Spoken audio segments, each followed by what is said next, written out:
1900 সেই সময় যখন নির্বাচনটা হয় 70-এ, তারা গিয়েছিলেন কিন্তু পাকিস্তানের সংবিধান লেখার জন্য। আওয়ামী লীগ নির্বাচিত হয়েছিল, পাকিস্তানের সংবিধান তারা লিখলেন।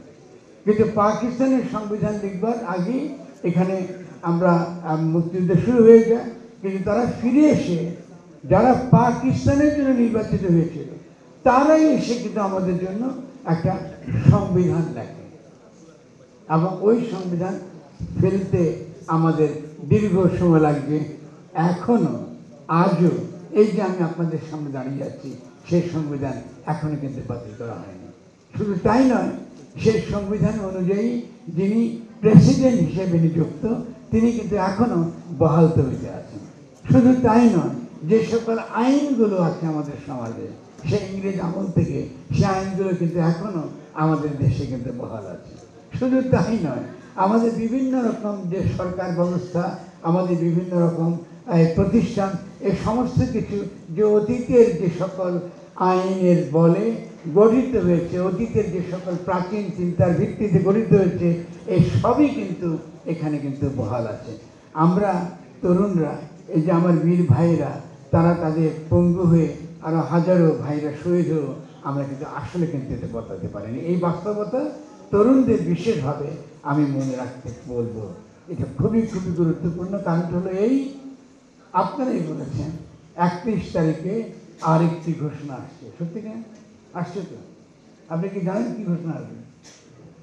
আপনারা কি আলোচনা করেছেন কি ঘোষণা আপনারা চান? আমি জানি। আপনারা তরুণরা কি জানেন যে আপনারা 31 কি ঘোষণা চাইতেছেন? আপনারা কেউ জানেন না? এই যে না জানা, জানলাম না কিন্তু ঘোষণা দেব, এটা কি গণতন্ত্র বলে? এটা কি জনগণের অভিপ্রায়? এটা যে কথাটা বলছি, এই যে লড়াই করেছেন, অভিপ্রায়, জনগণের গণ অভিপ্রায় আপনারা কায়েম করবেন, লড়লেন, জীবন দিলেন, কিন্তু আপনারা কেউ জানেন না 31 তারিখে কি আপনারা আলোচনা করবেন, কি আপনারা ঘোষণা দেবেন। এটা দুঃখজনক। গণতন্ত্র অবশ্যই জনগণের সঙ্গে জনগণকে অন্তর্গত করে সিদ্ধান্ত নেওয়া। আমি জানি কিছুটা আসবে তালাক, যেহেতু আমি তরুণদের চিনি, তাদের চিন্তা সম্পর্কে আমি পরিচিত, তারা কি ঘোষণা দেবেন এটা কিন্তু মোটামুটি আমার একটা ধারণা আছে। কারণ তারা রাস্তায় সেই স্লোগানগুলো আপনারা দিয়েছেন না? সেই স্লোগান আমরা দিয়েছেন কি, আপনারা সংবিধান বাতিল চান, আপনারা চুপুর অপসারণ চান, কেমন এগুলো চেয়েছেন আপনারা। তাহলে আমরা আশা করতে পারি যে এই 31 তারিখে আপনারা এরকম কিছু একটা সমবেত বলবেন। কিন্তু তারপরে এটা বললেন, তারপরে রাষ্ট্রটা কি হবে? আগেটা থাকবে? প্রশ্নটা হচ্ছে এই যে আমাদেরকে এই বাংলাদেশকে নতুন করে গঠন করতে হবে।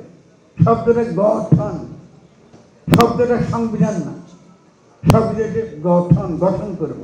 আমার সরকার ব্যবস্থা, স্থানীয় সরকার ব্যবস্থা থেকে শুরু করে বিচার ব্যবস্থা, এবং তার থেকে শুধু বিচার ব্যবস্থা শুধুমাত্র নয়, আমার সংস্কৃতি, আমার চিন্তা, সমস্ত কিছু আমি নতুন করে গঠন করব। আমি ছোট্ট একটা উদাহরণ দিই। এই যে আপনি গঠন কথাটা মায়াটা কি স্লোগান দিচ্ছেন, মুজিববাদ নিপাত যায়, খুব ভালো। তো মুজিববাদ দেখি সাধারণ লোক কি বুঝবে? মুজিববাদ শুনছে, মুজিববাদ কি করে গড়ে উঠলো, মুজিববাদের স্লোগানগুলো কি?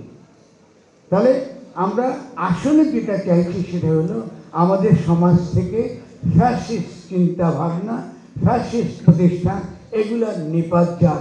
এবং শুধু তাই না, ইসলাম বিদ্বেষী যে ধারাটা গড়ে উঠেছে আমাদের দেশে, ইসলাম মানে এটা খারাপ, ইসলামের কথা বলা যাবে না, ইসলাম নিয়ে রাষ্ট্রচিন্তা করা যাবে না, ইসলাম নিয়ে রাজনীতি করা যাবে না, এটাকে কিন্তু বন্ধ করতে হবে। ফলে আমরা ওই যে মুজিববাদটা গড়ে উঠেছিল, যেটা বলছে কি আমাদেরকে সেকুলার হতে হবে, সেকুলার কোশ্চেন থেকে আনছে। সেকুলার রাষ্ট্র হতে পারে, যে কোনো গণতান্ত্রিক রাষ্ট্র সেকুলার রাষ্ট্র, কিন্তু সেকুলার কথাটা বলে আমরা দীর্ঘ 50 বছরের বেশি যে লড়াইটা করছি বাংলাদেশে, এটাকে বলে ইসলাম নির্মূলের লড়াই।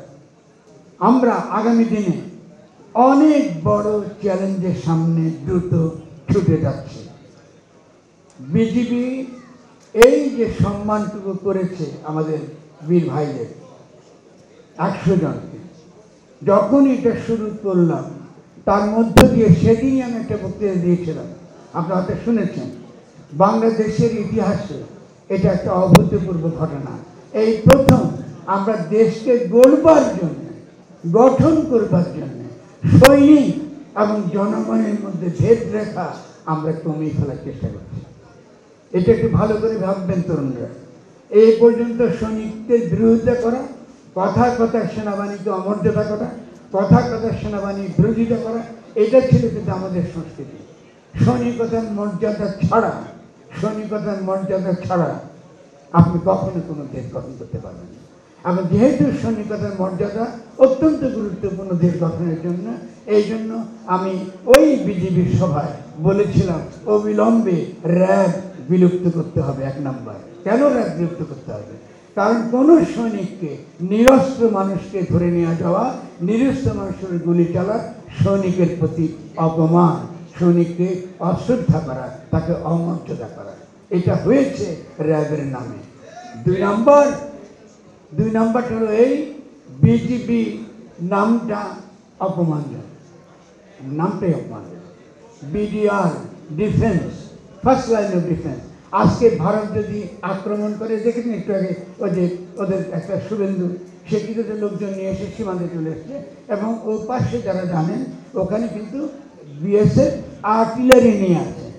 ফলে যারা প্রথম ভারতের গুলিতে মরবে তারা কিন্তু এই বিডিআর, এই আমাদের বিজেপির সৈনিকেরা, এই সাধারণ সৈনিকেরা, তারা ফার্স্ট লাইন ডিফেন্স।